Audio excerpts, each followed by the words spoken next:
500. Anong nakikita niyo? Square. Tatlong square. Ngayon, gumawa kayo ng dalawang square. Form of stick. Tatanggal kayo ng 4 na stick para magawa niyo yung dalawang square.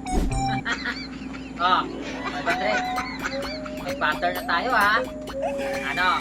Kuya.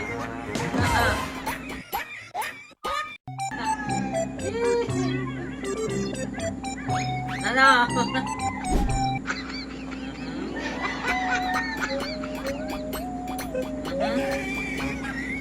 Gumawa kayo ng dalawang square at tatanggal kayo ng 4 na stick, 4 din na move na stick ang gagawin dyan sa ano?